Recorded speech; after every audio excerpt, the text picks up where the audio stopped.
Hello, everyone. My name is Ann Cuppinger, and I'm with the Community Technical Assistance Center. And I am delighted this afternoon to have you all here for a webinar on creative recruitment of youth peer advocates. And I think you will be really inspired and find this conversation really helpful, because we've brought some wonderful panelists here to help us just talk about this issue of recruiting and hiring youth peer advocates.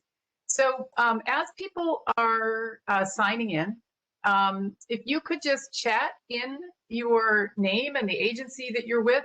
In order to chat, you want to click on the panel at the bottom. You'll see over to the right a little bubble, speech bubble. If you click on that, it will open up the chat box. And in the drop-down menu, you can chat to everyone. And let us know who you are and what agency you're with. And we also would love to have you chat in what you see as one of your challenges when it comes to hiring, recruiting and hiring youth peer advocates. So if you can do that, I'm going to give everybody a little bit more time to sign on, and also give you some instructions for how to navigate the WebEx system. Whoops. I'm going to back up to give you instructions for how to navigate the WebEx system. So everybody's muted, as you can see, and you can chat to, in this case, all panelists, or sometimes it says everyone in the box. And the webinar and any resources will be posted at the end of, in a couple of days, when WebEx gives us the link to the recording for this webinar. We'll put it on the CTAC website, and you find that by navigating to the oddly upcoming events tab, and you look on the calendar for today's date, and that's where you'll find the slides and the recording from this webinar posted. It takes a couple days, but we'll definitely have that there for you. So the only other thing I need to tell you about is that at the end of this webinar, a survey will pop up, and we would really appreciate it if you could take a couple of minutes to fill that out. So what I'd like to do is just do a really quick introduction, and then each of our panelists will give you a more complete introduction when they step up to speak.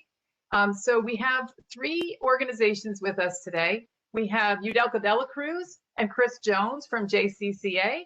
We have Amir Mir and Deborah Paradiso from SCO.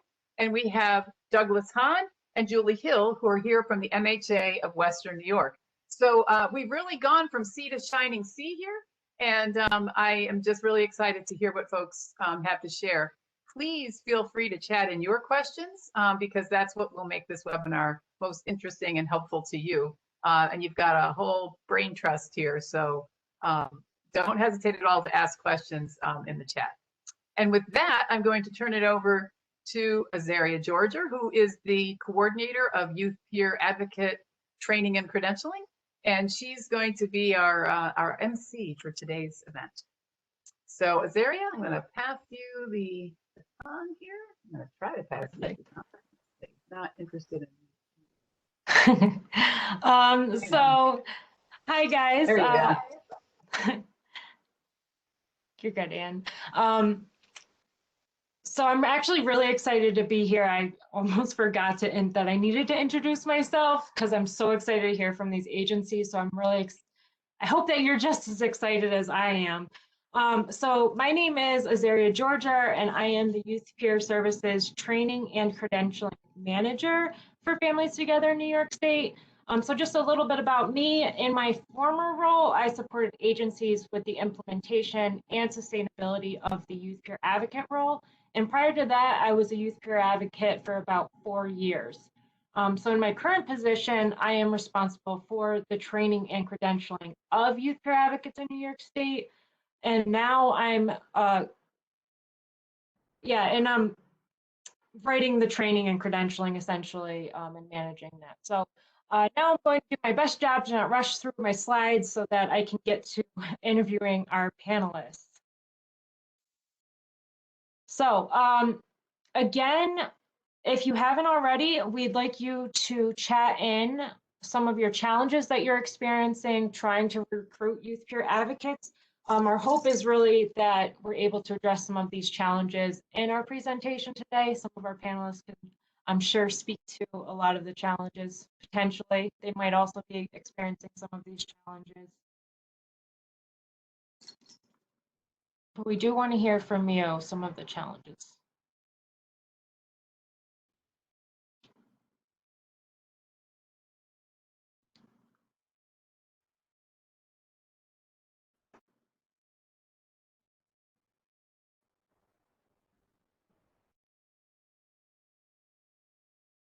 Are we seeing any? Yeah, Zari, I see a couple of folks commenting in the chat. People are at all different stages and levels of experience with youth peer support. We have folks that are brand new and haven't hired anybody yet. We have folks that are, still working with getting folks through the credentialing process and want some support about how to help youth peer advocates do that.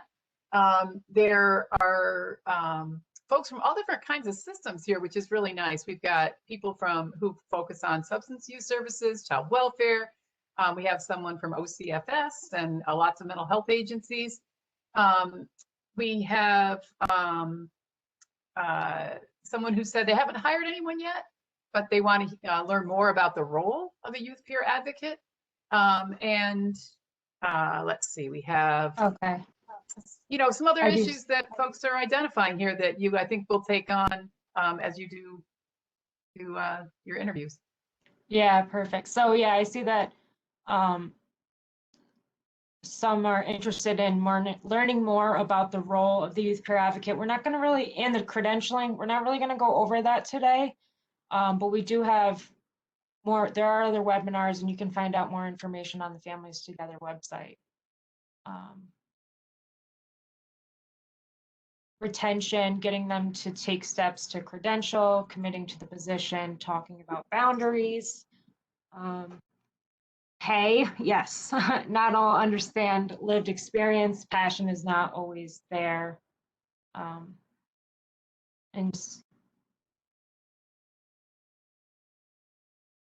we'll add some, okay. Awesome, all right. So hopefully we can address some of these today. And we'll have room for questions for our agencies, and then also just questions in general at the end. So before, to kick us off, I'd like to share some information that we've gathered about some of the skills and qualities you should look for when recruiting for the position of a youth peer advocate. So most agencies are looking for somebody who has personal lived experience navigating the child serving systems with an ability and willingness to strategically share their personal lived experience. So that's both publicly with individuals or in groups. Be strength focused, having a respectful, non-judgmental and empathetic attitude with a passion for the work they do to build hope for youth and their families. Engaging and empowering. So they should really be supportive but not enabling, and they should have a sense of how to empower versus do for young people.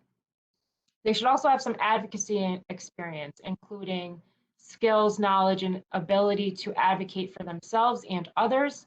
It's important that youth peer advocates are comfortable in challenging others in a respectful way.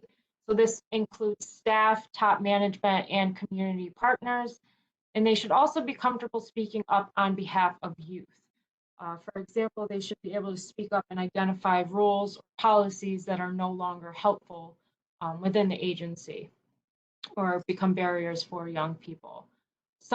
They should have some work readiness skills, such as organizational skills, ability to work independently with good time management skills, computer literacy, and writing skills. Please keep in mind, though, that youth peer advocates may be new to the field and need additional training or support to develop some of these skills. Self-awareness and personal wellness skills, such as organization. Oh my goodness, I'm sorry, I messed up my notes here. Such as an understanding of their own needs and know when to seek supervisory, clinical, and personal supports. They should also be able to identify some of their own wellness skills and supports. Additionally, youth peer advocates should be good listeners, team players, creative, culturally responsive, and also have some knowledge of systems and community resources.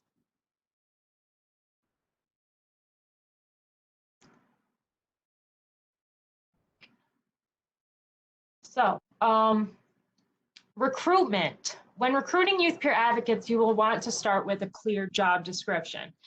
So this job description should be in line with the child and family treatment and support services and the youth peer support service definition, and fit the requirements of your funding sources.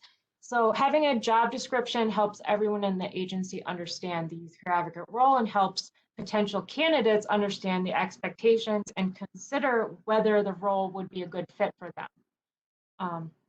So one of the things you want to have is youth-friendly advertisement for use on various platforms such as social media and internet job postings. Flexibility. This may require conversations with HR. Some policies may restrict your pool of applicants and really weed out potentially great advocates. Youth peer advocates should really be in close age to the young people they are supporting. This gives youth peer advocates the ability to better relate to youth and the current youth culture. Additionally, youth peer advocates themselves may have overcome barriers in their own recovery. Young people with behavioral health conditions often come into contact with the criminal justice system at disproportionate rates, and young people engaged in services often experience disruptions in their formal education. Youth peer advocates really gain their expertise through their own lived experience, not through traditional education. What is important is the youth peer advocate's ability to use their lived experience to support young people in their recovery journey. So you really want to look at some of those policies in place that might restrict your pool of applicants. Another big thing that we want to share is that you should not ask about a young person's clinical stability. So the ADA, or Americans with Disabilities Act, really prohibits employers from considering clinical issues in the hiring process.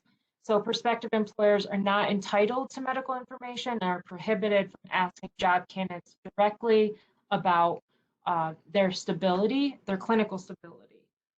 So having not age restrictions, but restrictions around how long a young person's been involved in systems or been engaged in particular services is not a question that you should be asking.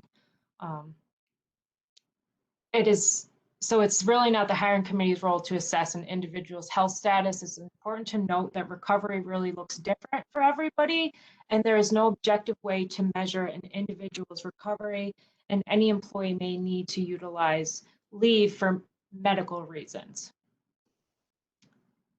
All right. So next question is, where do we recruit? So where are young adults? So young adults are community colleges, vocational programs, libraries, local youth groups, and child serving agencies. So yes, child serving agencies. Are you a child serving agency? If you are, then your agency, you can outreach to other providers to identify candidates, and you can outreach to the young people who are receiving services at your agency. You can also provide incentives for your current staff to hire youth peers. And a great way to incentivize is recruitment bonuses, for instance. So without any further ado, I really want to get to our first agency, which is going to be the Mental Health Advocates of Western New York. If you have any of your own questions throughout, I encourage you to drop them in the chat box. Questions for the agency, for Doug or Julie, or any of our other panelists. So we have time set aside after each of our interviews for questions from the audience. So I'm going to have Julie and Doug introduce yourselves for us. So my name is Douglas Hahn. I am one of the youth peer advocate leads at the Mental Health Advocates of Western New York. And my role is primarily overseeing managing schedules of all the other youth peer advocates, and making sure that we are fulfilling our obligations to grants, as well as scheduling everybody. And I'm Julie. I'm the other youth peer advocate lead. We are the dynamic duo of MHA for our organization. And I help with the scheduling along with Doug. We help make sure that all of our YPAs are in the different places scattered throughout the variety that we have within our program, such as schools or hospitals or community support groups. And I also take part in interviewing all of the potential youth peer advocate candidates. And I also created a job application for potential candidates to fill out. Awesome. Can you share with us some of the methods that your agency uses to recruit youth peer advocates? So when I first started off as a youth peer advocate, our agency, or specifically our youth peer advocate program, was very small. There was only 2 other people before me, and then I was a third. And for the first year or so, most of our recruitment was mainly word of mouth. So a lot of the people we hired were either someone who knew of our program, or were actually youth who received services from our program as well. So me particularly, I was a youth in a hospital setting when I met my first youth peer advocate, and they were able to really help me grow and become the person I am today. And when I was a little bit older, around the age of 18, I was given the opportunity by that same youth peer advocate that was advocating for me to join the agency and become a youth peer advocate myself. And we hired a few more people along those lines. And that's really kind of how the program started off. And then, it's evolved a little bit more, and Julie can talk more about how that's changed over the years. Yeah, I would say our biggest push with hiring has come with the expansion of our youth peer advocate program, with more people understanding in the Buffalo area and the Western New York area about what we do. So we still do encourage the youth that we provide services to engage themselves in that type of leadership, to be able to become youth peer advocates themselves when they become old enough, as well as we've started been utilizing Indeed. We've made flyers before to share on social media. Our organization has a Facebook page, so sometimes they will give a shout out to our program specifically. And more recently, we have been doing a lot of connection with other local agencies to put out job listings, such as United Way. So we are able to continue reaching out to not just the youth that we're serving, but youth that are being served in general in the community. So if you guys didn't pick up on that all, so Doug and Julie and the MHA really have youth groups, and they have youth peer advocates that work in hospitals directly with young people, and they support them moving from the hospital into their community through support. They provide support groups right in the community for young people to go to. And they've turned around and hired some of these young adults, such as Doug, to fill the role of youth peer advocate. That's one of the biggest reasons why I brought them on here, is to really share some of the things that they've done in terms of that. So can you guys share with us what was really successful about these methods that you guys have used to recruit young people?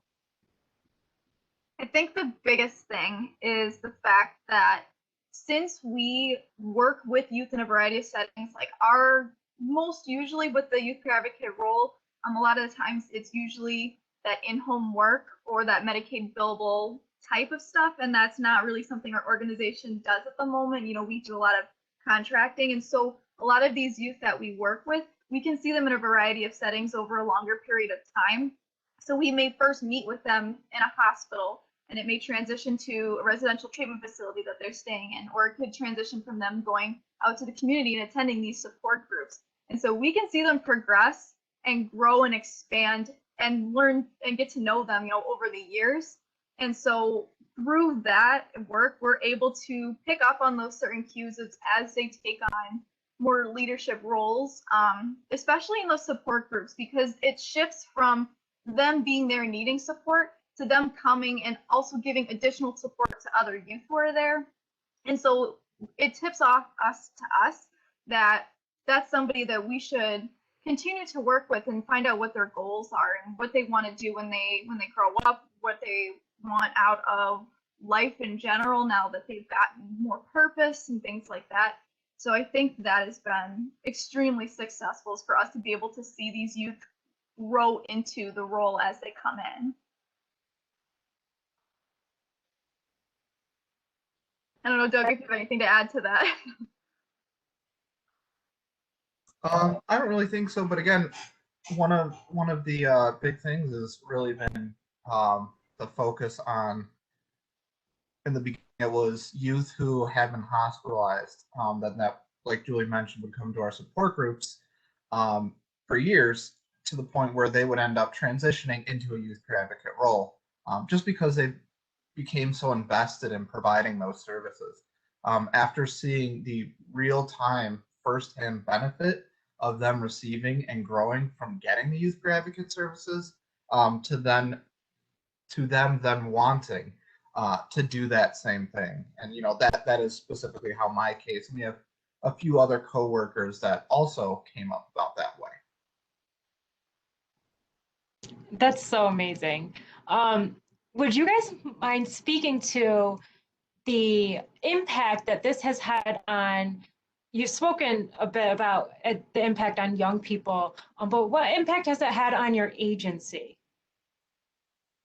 I think one of the largest impacts has just been the support that we get from other programs within our agency. And I mean, we get support from the top of the top, our executive director.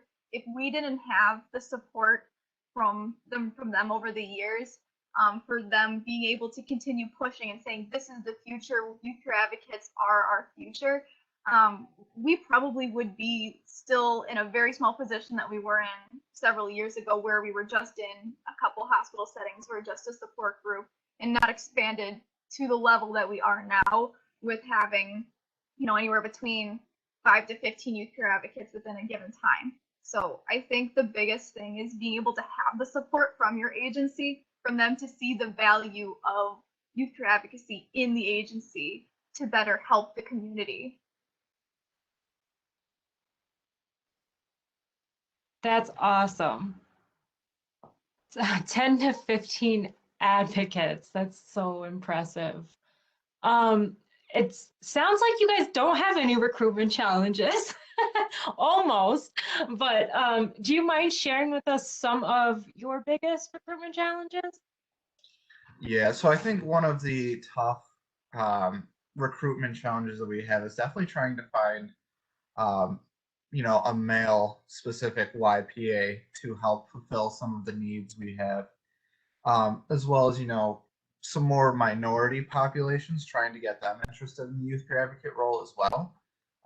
So those have definitely been some challenges. I think one of the overall challenges as well that pretty much universally all youth peer advocates have is definitely the pay. It's hard to get motivated youth to join this position and this role, which can be a very challenging role, for the pay that is provided. And I would say it's also hard. The other big challenge is explaining how to transition this role of a youth peer advocate into a more of a career path for these youth, so they can envision themselves, if they start at the age of 26, what can they do during those 4 years to grow this into more of a career for themselves. I think those are the biggest challenges that we do face, and we're currently working through some of those right now, and getting better at them every day. Yeah, I would just add to say that, additionally with the pay rate, obviously that's something that we can't always necessarily control, especially when the mental health field in general is not exactly a moneymaker. But we've run into the issue where youth peer advocates who've been with us for a while and do have that passion, they have to get second jobs because they can't work on just this alone, which can be really unfortunate because then we can't fully maximize their use to help in the most way. And then I would also say, just with the pandemic in general, that's been difficult for everybody. And since we all have our own lived experience, a lot of us have run into problems where we've had to pull back. And so we run into the balance of how do we make sure that we can still provide the same amount of services without compromising the mental health of the youth peer advocates that we have at the moment. So I would say that's not so much of a recruiting issue, but it's definitely something that impacts us when we're looking for new youth peer advocates to come on, is that we don't burn them out immediately. So I would say that's another challenge. Wow, it's definitely a challenge. I appreciate you guys for sharing that. I see Jenny Laney messaged in the chat box to everybody that I want to just bring your attention to. She said, because of the great work. Oh, so Jenny Laney is the program director, I believe, at the Mental Health Advocates of Western New York. She said, because of the great work that you guys are doing, our school system and the Say Yes Buffalo approached you guys to do work in schools and not just in hospital settings. So that's really amazing. Would you guys want to speak to that? Yeah, so Jenny mentioned the Say Yes Community Foundation through Buffalo Public Schools, which has given us a grant to do specific schoolwork. But we've also gotten generous grants from the Blue Fund grant, which is through Blue Cross Blue Shield, as well as the Mother Cabrini Foundation. So our funding, again, kind of like Julie was mentioning, is a bit different than some of the more traditional agencies that have, the Medicaid number and billing through that. Again, we're really getting a lot of our funding is through grants, and that does allow us to be a little bit more flexible in our hiring and having hours here and there. And we have been doing a lot of schoolwork. So we go into schools, we do presentations for the entire school. We do specific skill building groups with specific groups of students. And we also do one-on-one mentoring, which would be kind of more of that traditional role. So it's not just the hospitals or the community groups. We go pretty much everywhere in the community, including schools, to deliver these services. Can you share a little bit about how you guys are able to do that? Like how we were able to do the schoolwork, like get the grants? So you guys are working in the community. You're doing a lot of outreach. Yeah, so so a lot of that is through again, a lot of it is word of mouth, right? So we do these things in a school, and the school really enjoys it, and then they're part of like a board or a school group, and then they tell the other schools, and then we get in with them. And it's just kind of that spiral effect where our work is more and more being valued. Last year we did presentations for about 2,800 students throughout Western New York, and already this year we have about 1,700 students that we've presented to. So I mean, the more and more we go out and do these things, the more other schools hear about us. Our word of mouth passes it around. We also do a lot of outreach, emailing, calling schools. We're just trying to do everything in our power to reach as many youth as we can, because pretty much all the youth peer advocates on our team realize that a lot of these struggles, specifically in middle and high school, are there, and it's even more exacerbated now due to the pandemic. That is, I mean, it's amazing that even at one point you were able to reach that many people, and young people at that, 700, and in the schools. That's really remarkable. We do have some questions coming in. So what does the program model look like when offering peer support in schools? Do you? Is there a different way to word that? I'm not really sure. So what does your work look like, I guess, maybe in school? Yeah, so again, it's that mental health presentation we do. So when I'm mentioning those numbers, that's us going in and giving a basic presentation on what is mental health, some warning signs to look out for, and then specifically how to reach out for help. The other part is that skill building groups that we do. So 8 weeks, we try and teach different social emotional skills to the youth we work with through the lens as someone who uses those skills. So, you'll have counselors or therapists, psychologists, they'll teach these skills from a clinical aspect. We teach it as we've used these before. These are things that have worked for other youth we've worked with. And that's how we go about that. And then the one-on-one mentoring is us talking with a student individually to really try and hone in on a specific mental health goal. Awesome. Are your youth peers certified youth peers for the contract work that you do? I'm assuming are you credentialed? You are, I assuming they're referencing the credential through Families Together / Youth Power. Yes, everyone on our staff either has their provisional working on their professional or has their professional. So that's kind of the credentialing that we've gone through.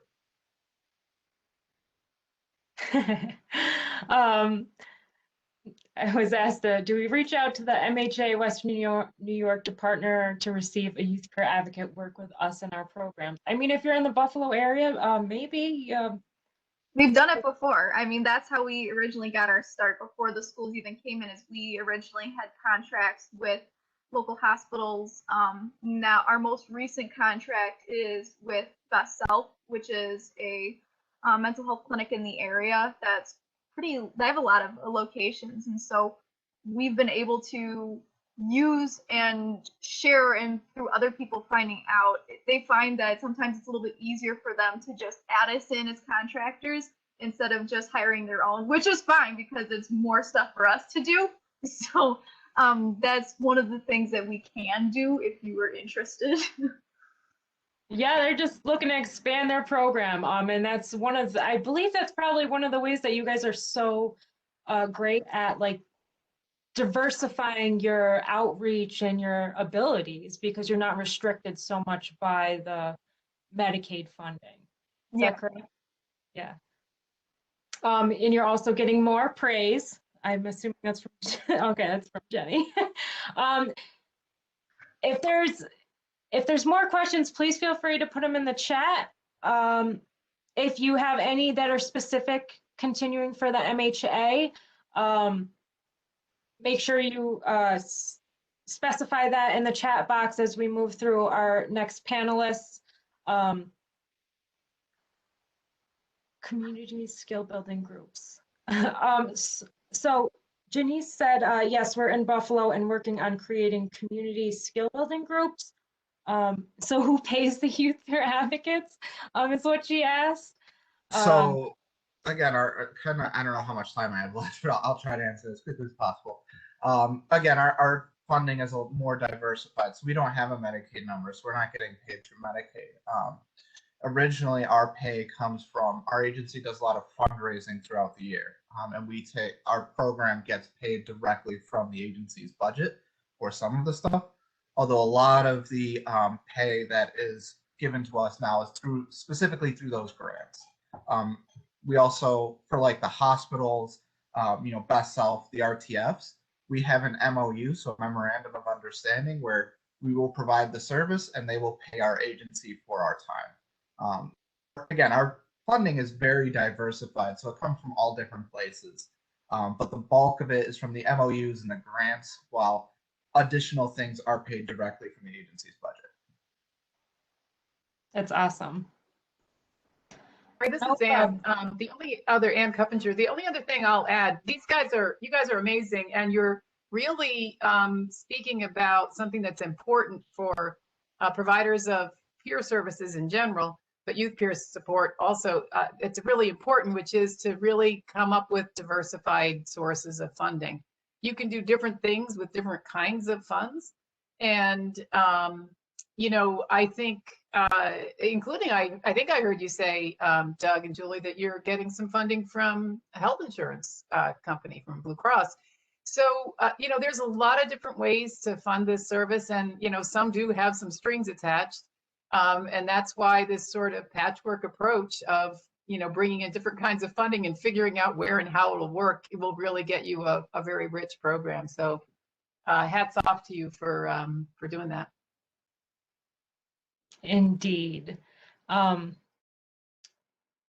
I had something and I lost it. Oh yeah, and so I also wanted to point out, like, yes, these guys are both youth peer advocates, and their agency has really made great strides in promoting their advocates from into more leadership positions, including supporting supervision, which is awesome.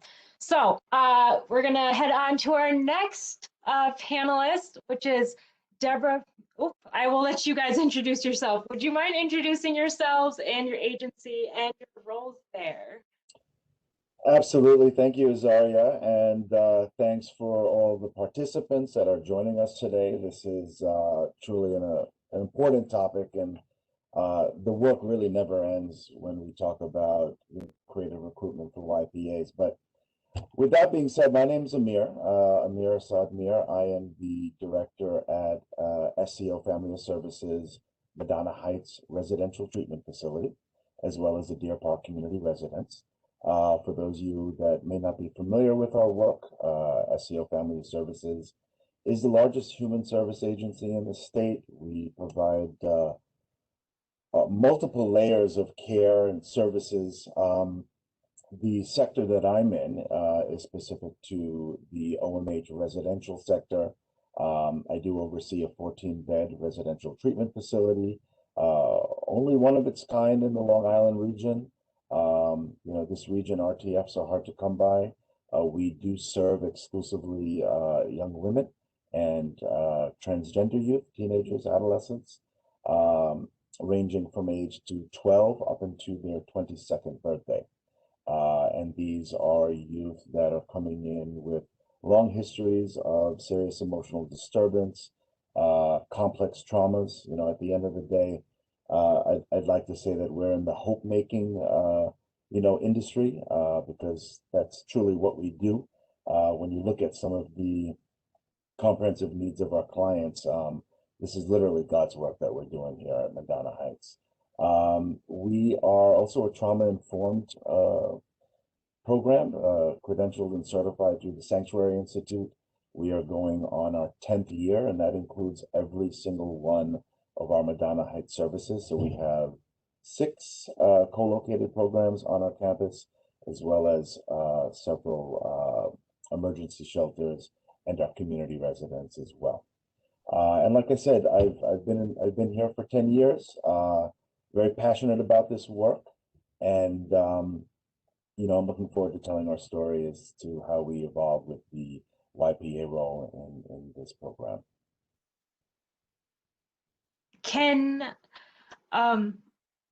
I'm surprised you didn't say anything more about the efforts that you made there. Deborah, did you want to introduce yourself also? Sure. I'm Deborah Paradiso, and my role, I play 2 roles in the RTF. I'm youth peer advocate as well as childcare. So my role is definitely a unique role. I'm definitely cool to get to play both parts and to get to understand from both sides. And the youth peer advocates we have coming in now, I also take part in helping train them. Just to piggyback off of Deborah and Rosaria, so we are probably the first RTF in the state to really look at integrating YPAs into our work. We'll speak a little bit later around some strategic and creative things that we've done. But I think what really separates us is we hire former consumers and clients that have been here and have the lived and shared experiences. We use a lot of our transition work and post-discharge work to really foster those connections and continue to create and build opportunities for our youth to establish careers in this helping profession, whatever that may be. future social workers, future nurses, youth peer advocates. I think our challenge for some time was what was the right way that we could integrate them and then be able to really fiscally support, these new roles into our programs. And with the help of some grants and creative programming, that's exactly what we were able to do, and we'll share some of that story with you. Awesome. So what they're saying is that they have youth peer advocates. So Deborah, for instance, works with young people right on the residential units as youth peer advocates. Well, yeah, to support young people in the residential program. Either one of you, can you share with us some of the methods, a little bit more about the methods that your agency uses to recruit youth peer advocates? Yeah, so I think it's important to kind of look back historically also in terms of how we started really changing the philosophy and outlook of how we provide services. So for those of you that may or not be familiar, there's a phenomenal framework and model called the VBI model, which is the Building Bridges Initiative, which really fosters three primary tenets: trauma-informed care, youth-guided care, and family-driven care. So we really committed to this model and program philosophy redesign about 2011, 2012. So yeah, quite some time ago. We actually were open to having a consultant from VBI come, Beth Colwell. I'll never forget her. She was phenomenal in providing some feedback and looking at our practices, our policies, speaking to our clients, speaking to our family partners and staff to see how committed we were into making this model really come to fruition. So at the time, we were truly committed to making the shift to a short-term, flexible residential intervention while developing a framework for change that was necessary. And back then, we saw that we literally had to let go of everything we knew about how to run an RTF program and really shift our mindset from control to collaboration. So it's literally having to set aside the traditional, milieu-based model that really was what residential programs have been based on for years, and to foster opportunities to help bridge children and families to the community to every extent possible. We saw recidivism, we saw increased hospitalizations, our incidents were up, our therapeutic holds were up, and we really needed to shift gears. We weren't serving the needs of our children and families, and we knew that we could do better. So I think it's important to note that youth-guided care model really motivated us as it came to developing our YPA roles into our programs. And just to really touch a little bit on youth-guided care, it really means at the end of the day that young people have the right to be empowered, to be educated, and given a decision-making role in the care of their own lives, as well as having a voice in the policies and procedures that govern the care for youth in programs like ours. This includes giving young people a sustainable voice and then listening to that voice. So we found that youth-guided programs, at the end of the day, create safe environments that enable young people to gain self-sustainability. Youth-guided approaches truly recognize that there's a continuum of power that should be shared with young people based on their understanding and maturity in the strength-based change process. So as a youth-guided program, we wanted to ensure that our youth had also some fun in this process. And we saw a great opportunity at the time to really look at recruiting, training, developing, and using our RTF as kind of like a farm system, if you want to call it that, to transform and empower young people in our programs to look into developing that voice and ultimately and ideally evolving that into a YPA role into our program. So Deborah and I guess we can talk a little bit about certain strategies. And Deb, I'm going to turn to you in and out as well, because I think it's important to look at, what we did in that time to now. You're talking about almost 10 years actually. youth support groups were truly, truly instrumental. Initially there was no such thing as youth peer support groups in our program. The program mindset was that staff, right? We are the clinical experts that run clinical groups. We're diagnosing kids. We have all the answers to things. And peers were really discouraged from getting into each other's business and were encouraged to really focus on themselves at the time. Staff were viewed as rescuers who were better at intervening and supporting residents. So in 2011, and this is really where Deborah came in, the Youth Power Long Island region, at the time, the Youth Power, Desiree Moore, who was really so instrumental in the support that she offered us and really getting on board with this, youth peer approach, ran weekly support groups at our program. Our youth at the RTF truly responded positively to this new platform and forum. A peer group was ideal for teens developmentally, and it provided a voice for many who had come from long histories of being institutionalized, who often felt voiceless and disempowered by staff or the systems that many of us live in, constantly feeling overshadowed by the stigmas that individuals with mental health disabilities sometimes face. So the group was designed to continue after the youth partner completed several months of training and modeling in the group. And in similar spirit, our transition team had been utilizing recently discharged youth from our programs to help come in as guest speakers for these support groups. So there comes kind of some of the development that we were doing with youth that were discharged, expressed an interest to wanting to maintain involvement and wanting to grow.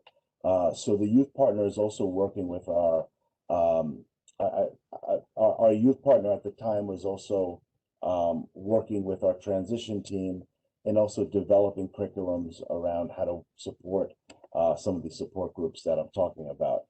Ms. Deborah, I want to talk to you because you were really instrumental in taking on this youth support group. So maybe you can share a little bit about what that was like. Yes, Desiree coming in and definitely what started my career, I would say, in the youth peer advocacy world, and being able to take over those peer support groups, and having more of the youth that transitioned out come in speaking. We had quite a few groups on that, on how whether the struggle was moving on to an independent living or their struggle was just going to an everyday school class, we were able to take past youth who were discharged, who had similar struggles, to be able to come in and lead those peer support groups. But another unique thing that we were able to design and develop was we had for youth who were transitioning out, we were able to develop a team for those youth to be able to run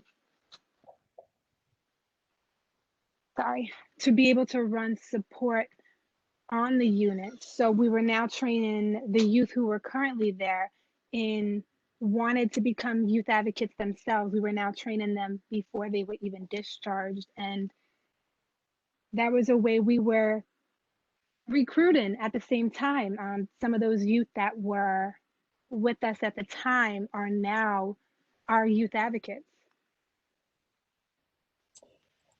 So if I may also jump in, Azaria, we're talking about other strategies that we employed outside of using our youth peer support groups, and as I said, developing this concept of a farm system, maintaining connections with our discharged clients. We also developed here at our RTF a youth advisory council, and for those of you in whatever sector of work you may be in, if that's something that you haven't done yet, I highly suggest creating that platform to empower your clients to be a part of. Our youth advisory council really was to provide a structured forum for our young people to be involved in all aspects of our program, program development decisions, to have a voice in policy and procedures, and really being open to suggestions as to how we can best structure and improve the delivery of our services. So in the end, it was shown to really focus on three essential ideas. So one is the concept of shared governance, which is actually a commitment of our sanctuary model, shared decision making, and shared action. So we use these forums to really help further develop our current phase-oriented treatment approach while doing away with the traditional point and level system. That was a big shift that our residents were very much involved in creating and offering suggestions and feedback. Doing away with a system that you've used, your traditional behavior mod system, for countless years, definitely came with some pushback from our staff, from our kids, letting go to how we had to do things and really looking at incorporating that voice and choice from our clients, we felt was the most important thing. So our residents were, again, really instrumental in developing our phase system, while interestingly also giving some actually amazing feedback on outlining what they felt was fair in terms of consequences for certain behaviors. And I can tell you their consequences were far more stringent than anything that we would have developed. But the whole point is there's buy-in. There's a concept of us. And when you have that, you can do some amazing things in the aspect of residential care.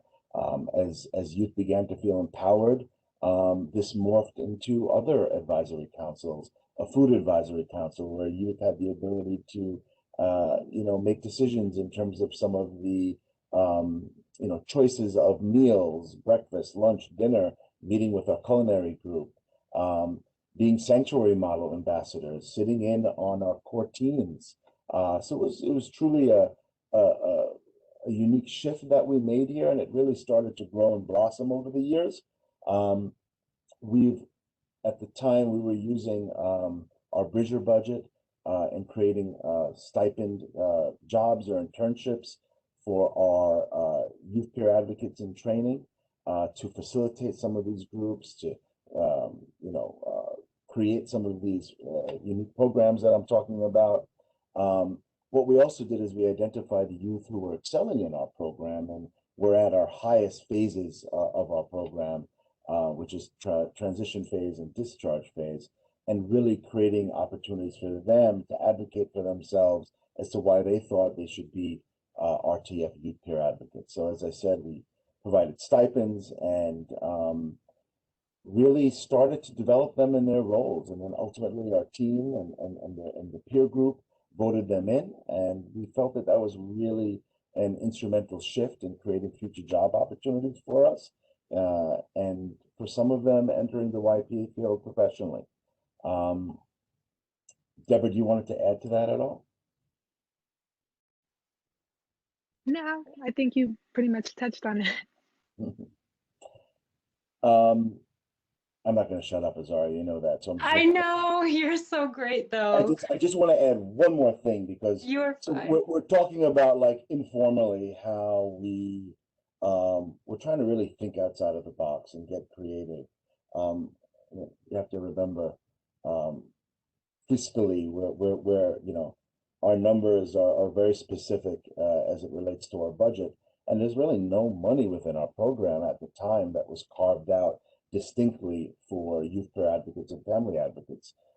2019 was a beautiful year for us. We were one of 5 RTFs in the state to be awarded an instrumental grant that was really focused on lowering the lengths of stays in RTF settings. And this provided us the fiscal support and program design to formally introduce youth peer advocates and family advocates into the everyday basis of our RTF intervention and supports. We are currently in our 2nd year of our pilot, and similar to our other panelists, COVID has surely thrown us off our key a little bit, but we're doing everything we can, and using these roles right now to bolster the supports that our clients need right now. I appreciate you so much giving us that history of your agency and just the hard work that you guys have really taken. It speaks volumes, the strides that you guys have really made. I heard a lot of concrete things that agencies can do to really bring in young people and support them, including I know you did a lot of work to change your whole agency and the program's culture, but the support groups, the advisory councils, it sounds like you guys really did a lot of work to engage young people in the agency. And I particularly love the fact that you guys provide stipends and learning opportunities for the young people in your programs to bring them back. Well, give them stipends to like support each other and then also encourage them to come back. And I know you told me previously that you invited some of your former recipients back to the agency to have them speak to young people. And that was back in the earlier days, correct? We did. Over the years, we've consistently brought back discharged clients who are willing to come back and, learn a little bit more about what it takes to be a youth peer advocate, interested in further developing their skills, and then offering some of those insights about what next step transitions are like, talking about their trials and tribulations, about, what it is to be finally deinstitutionalized and, integrated back to the community. And having that perspective and having that voice that and supports for our clients here was truly instrumental. Having it come from someone that's been there and done that, I think really resonated on extremely high levels with all of our service recipients here. Oh, I didn't realize I was unmuted. So one more question I just wanted to ask you quickly also that we've been asking to everybody is, do you mind sharing some of your biggest recruitment challenges? In 2019, when we formally started to create job descriptions, we were one of few programs in our agency really that were taking this leap. And, since then, with CIFTIS, Child and Family Treatment Support Services taking off, and, some other programs that saw the benefits of having YPAs in their program, getting a recruitment pool has definitely been a challenge, ensuring that we have the right supervision to provide to youth peer advocates. It's not just you just bring on youth peer advocates and throw them in head first in the milieu. It has to be a healthy balance. And I'll tell you something, we're learning every single year. We have been doing this work for quite some time. We are far from perfect. We're learning from our mistakes. You have to understand these are intensive treatment units with a lot of psychiatric acuity.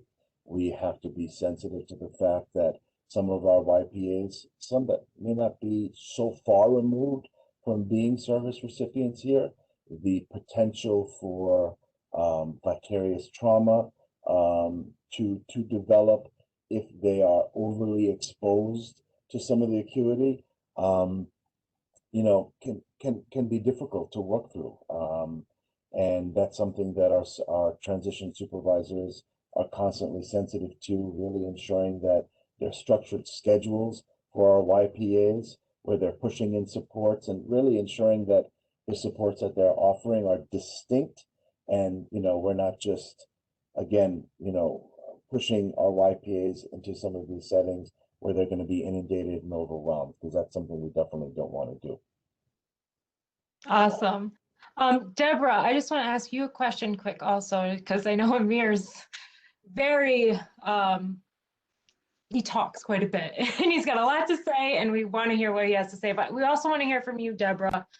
Can you speak to some of the impacts that you've seen and experienced from the youth's perspective and just the agency also? So some of the impacts you've seen. Impacts, I think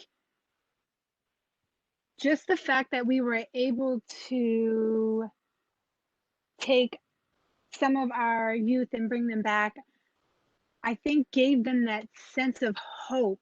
Even our presence in the building, for some of them, they often said, like, they get stuck on the idea that it's Madonna Heights, it's over. It's just having our presence and seeing that, it doesn't stop at Madonna Heights.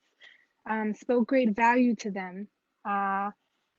We had the youth, when we were doing the Youth Advisory Council, and seeing that they have more of a say, right? I think it's staff, whatever staff says goes, but they were the ones being able to create and develop what they wanted to see and how they wanted it to look.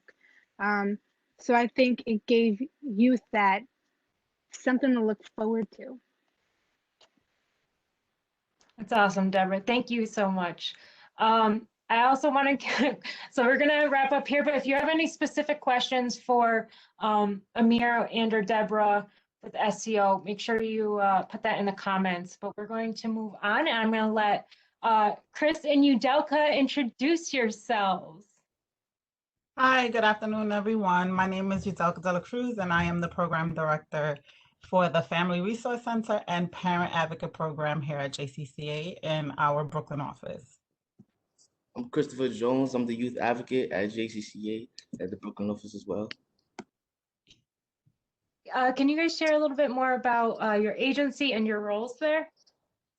So JCCA is a child servicing agency, right? And just like the other two panelists agency discussed earlier, we said, okay, where can we get our youth advocates from, right? We said we service all of these young people who are amazing, and we can see talents, every day that we meet them.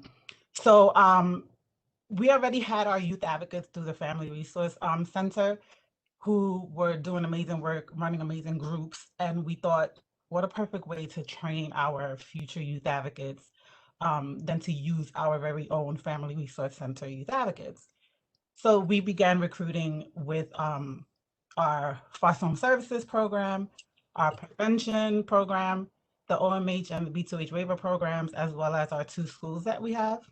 And we proposed that to the agency. We said, look, we have youth advocates that are equipped to train, right?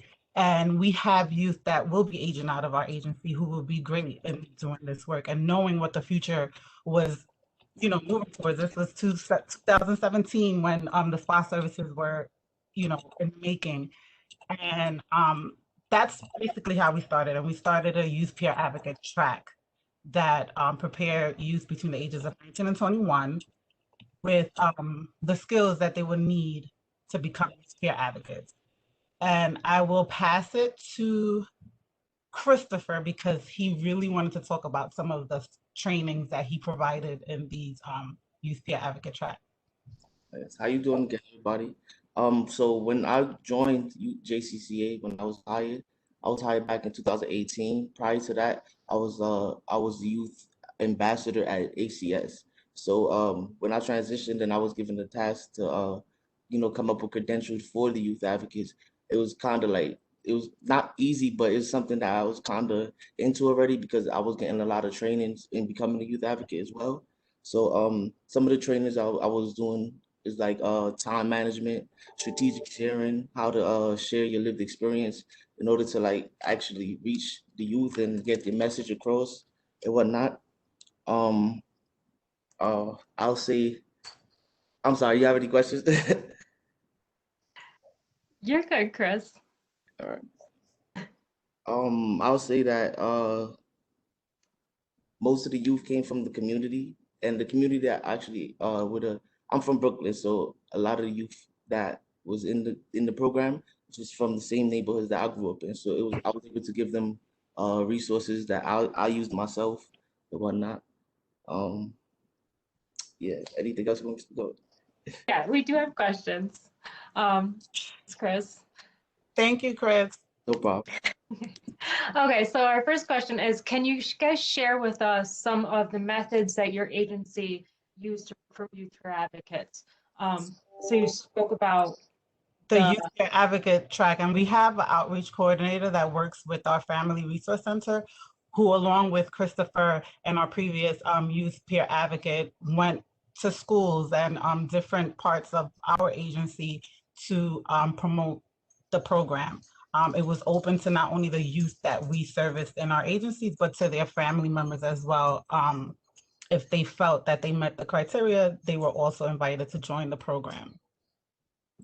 To piggyback off of that, I'll say that we also recruited from job fairs. I went to a lot of job fairs, and you know how the youth advocates have peer support groups as well. So we discussed about the our different groups that we were doing, and you know, openings for youth if they had youth that they could refer to us.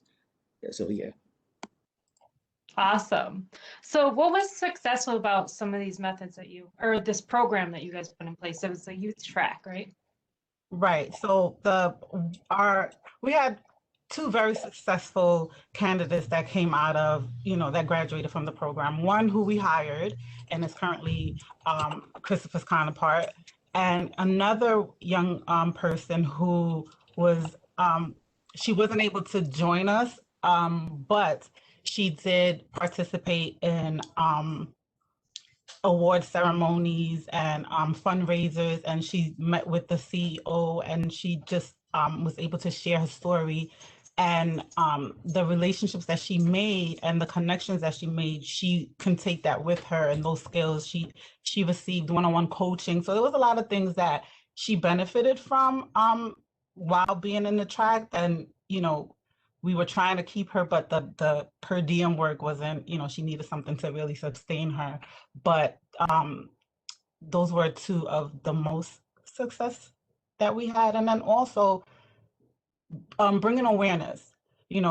Our entire agency is on board with having youth peer advocates on track. So bringing awareness to me was, one of the most successes. I'll say that's a fact because prior to me being a youth advocate, I didn't know anything about youth advocacy, and a lot of the youth that I worked with didn't even know that this was a job or opportunity. So it brought a lot of awareness to them, and I also found out that they could be credentialed in this role. So and it's it's a stepping ladder for them to do better. So yeah, they had a lot of awareness. So you had, oh my goodness, I lost my train of thought reading questions. Our challenge, the challenge. No, I wanted to say, so you guys were able to make this program to really support young people moving up. So providing them these leadership skills and these opportunities. Can you speak a little bit more about, you did share a little bit about their successes, but can you share a little bit more about the impact that it's had on young people that have been in your program, and then just the agency as a whole? I think that, Christopher, one of the things that we saw was the youth in the program's personal growth, right? With in their recovery, identifying where they needed to continue to do the work so that they can support someone else, where this career path doesn't look like it's something that's so far away, that no, you don't have to have a college degree to be able to do this, and you can impact young people just by being you and your authentic self and helping. So I think just exposing young people to these different opportunities, and through the program they were able to go to places that they've never been to before. They were able to go to Albany for the advocacy day. So just exposing them to the different things that are out there, because in the city, unfortunately, our young people, there's a lot of information and a lot of stuff, but unfortunately life doesn't offer so many of our young people in the city those opportunities and those type of exposures. Chris, can you share some of the specific things that young people were able to do in this program? Yeah, of course. Well, first and foremost, I'll say, like, during the time that we was doing the program, it was like summertime, and school wasn't in, so they had a whole lot of free time on their hand.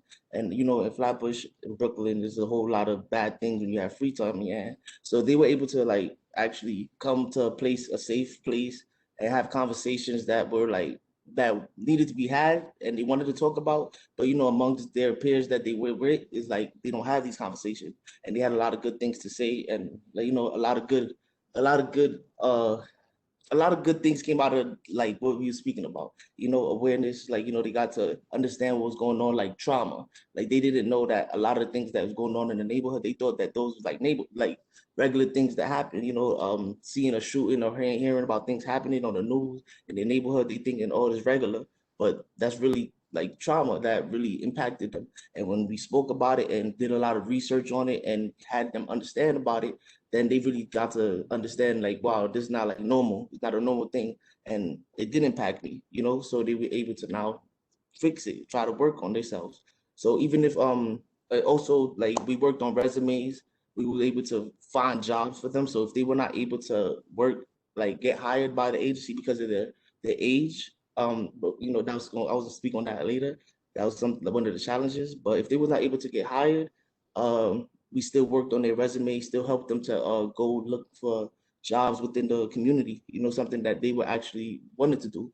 Because if they didn't want to be an advocate, but they see a way to, you know, get money, they'll join and then, you know, eventually quit. But I wanted to find something for them to be consistent in and that they really want to do. And I wanted to add, Christopher, thank you. I wanted to add on that with trauma. Coming from a youth peer advocate, because young people were hearing diagnosis their whole life, most of them, right? And still not understanding what they're talking about. It was so clinical, and everyone's telling you what's wrong with you, and really not giving them solutions that they felt that they can and goals that they felt that they could attain. And coming from a youth peer advocate who spoke their language, they were able to understand like, oh, okay, you know, now we're speaking in layman terms, and it's not a therapist or a clinician, it's someone just like you. And you can really say, oh, this is traumatic, this was trauma, this impacted me. They were able to discuss ACEs scores and make safety plans that were feasible to them and what they had to deal with on a day-to-day basis. That's awesome. Yeah, you guys did a lot of work to really support the next generation. I know Amir said it was like farming, but it's really just supporting young people to make more advocates. Like it is kind of, I guess it is kind of like farming, but yeah, you're watering the seeds of our next generation of advocates. So I really commend every single one of you. But our final question too, can you share some of your biggest recruitment challenges that you guys have? Well, our biggest challenges, the number one that I see from my point of view is the Medicaid billable services, right? And the youth advocates needing to have the credential before they begin working. And that being a barrier because there's not enough funding, unfortunately, for agencies to pay for young people to do this training. And then the training, navigating it in and of itself for some young people is very difficult. So we can't really tell them do it on your own and then come back because it's really sometimes tedious to one, do the online training, to even write the attestation, you know, how to write about your lived experience in a way that you can demonstrate how you can help someone through that. And again, it can come from young people who don't have a high school diploma or a GED and have issues with writing.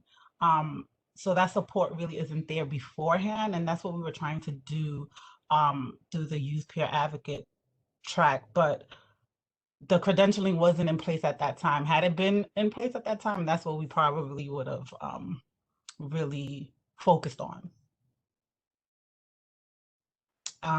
Yeah, that's the challenge. And then the pay rate, because these young people have to get paid. you know, we have to think about our population. They're living in impoverished communities. And if we say we're going to pay you minimum wage and you can't even live off of it and sustain yourself, it's not attractive, because it's reality for them that they need to get out of that environment. So that's really challenging for our communities. Mm-hmm.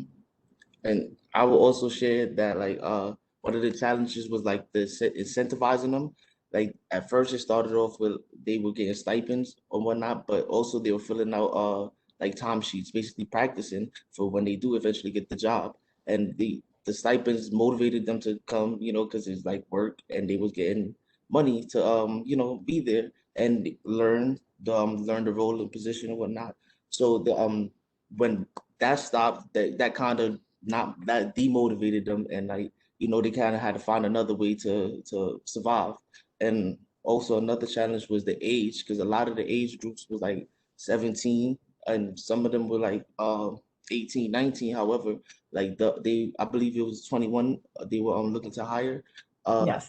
Yeah, so that's was the challenge for them, but they old enough, you know. We they like they call us youth advocates. Yes, that's our position. However, we are also young adults, so we have you know, some of us have more bills than others, you know, at younger ages. So that was a challenge for them, the consistency and whatnot. And then the ones who were old enough, they the money probably wasn't enough for them, or they didn't really see themselves in the role, so they weren't consistent with showing up and whatnot. But those were a few challenges that I've seen for myself.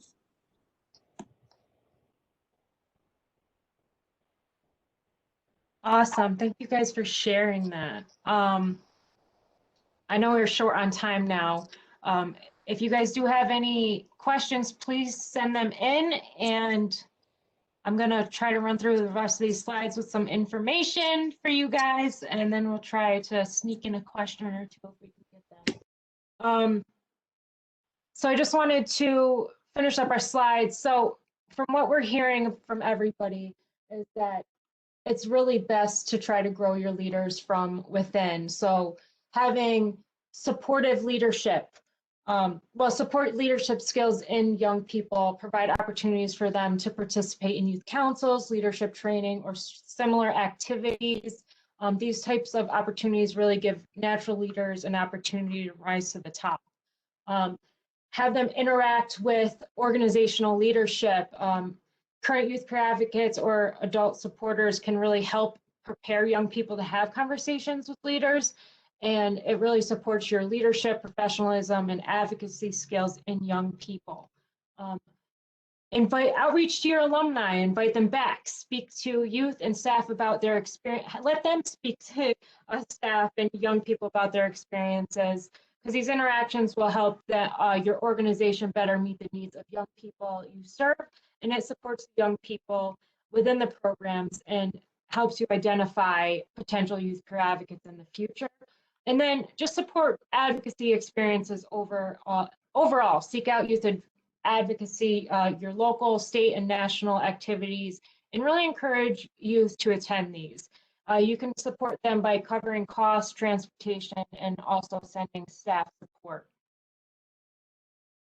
So if you're still not sure where to start, please do get in contact with one of our regional youth partners. We have them located throughout New York State.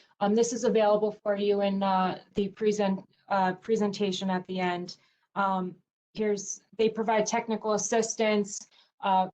It's actually not Please anymore, and it's not YPEL anymore. I apparently forgot to update these slides. So peer leader support and development is now called youth peer meetings. And then there's youth peer advocate leaders meetings. These are called, geez Louise, I forgot what they're called. Robbie, help me out. Let me chat.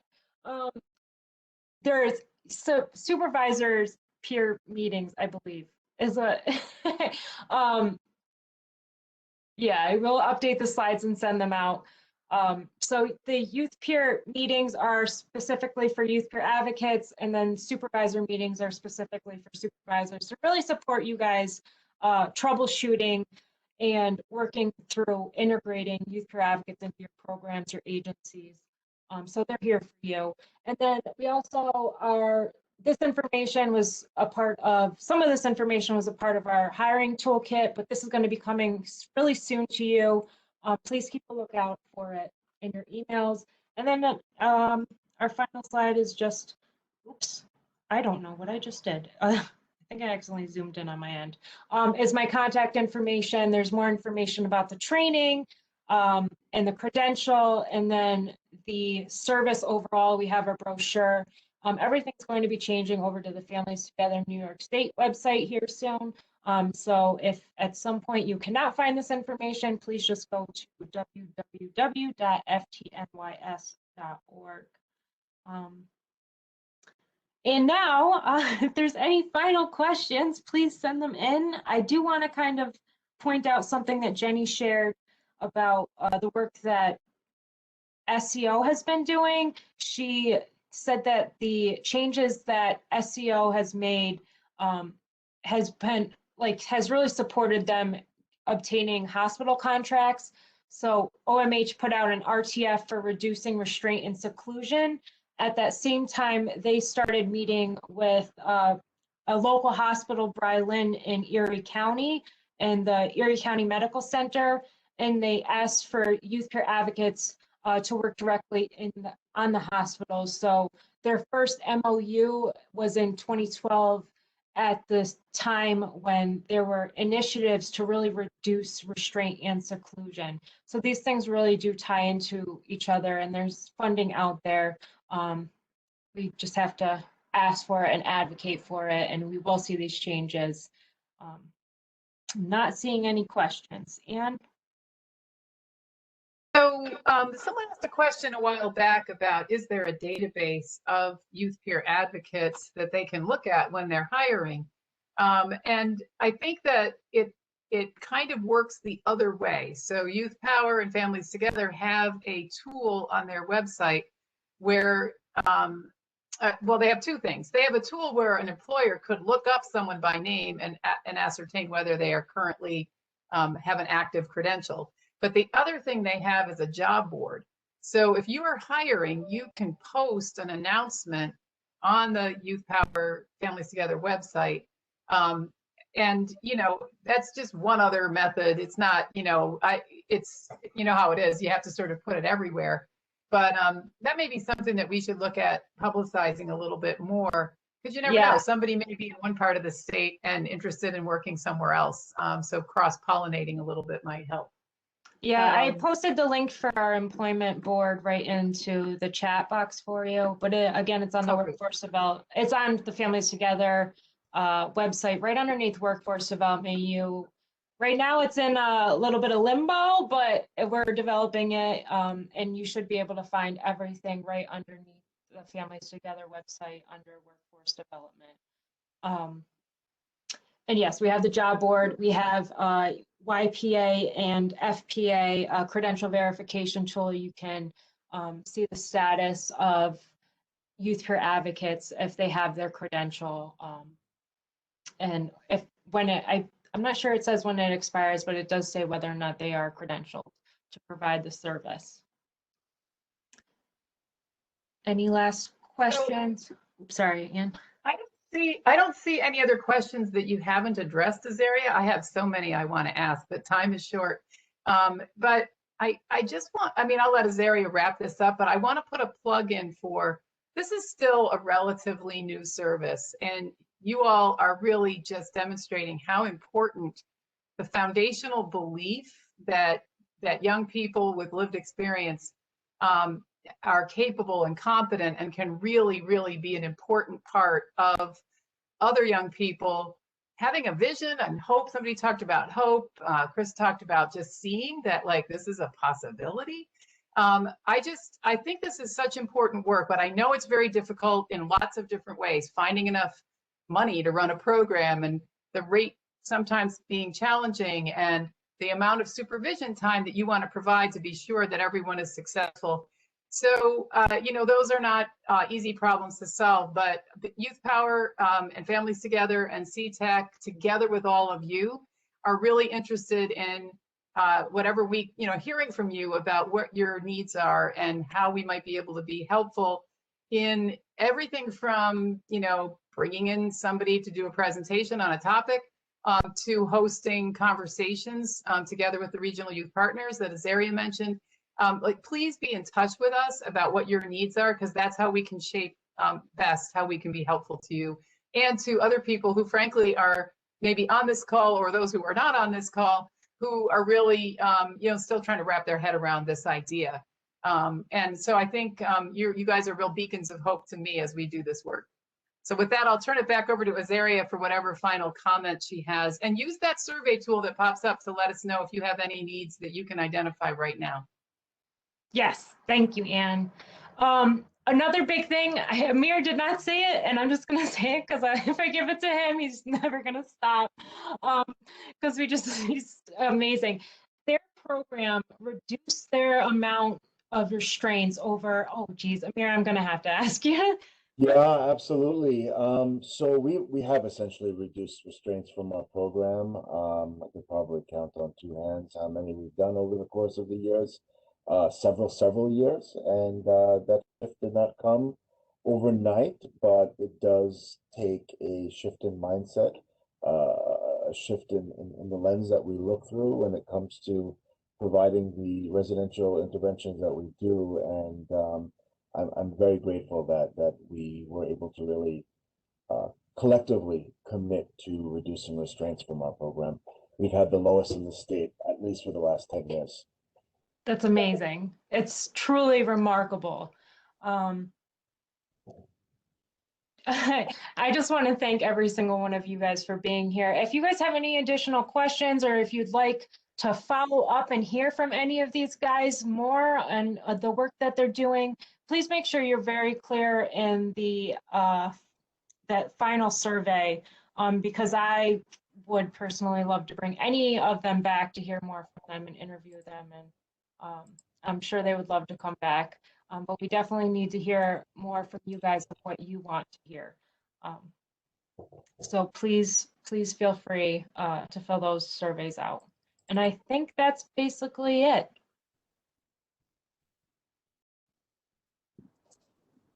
So with that, I guess I'll do an official sign off. So on behalf of Youth Power and the Community Technical Assistance Center, thank you to all of our presenters, and also thank you to those of you who spent an hour and a half with us on what I'm sure is a very busy day. We look forward to working with you more going forward. Thanks so much. Thank you, everybody. Have a blessed one.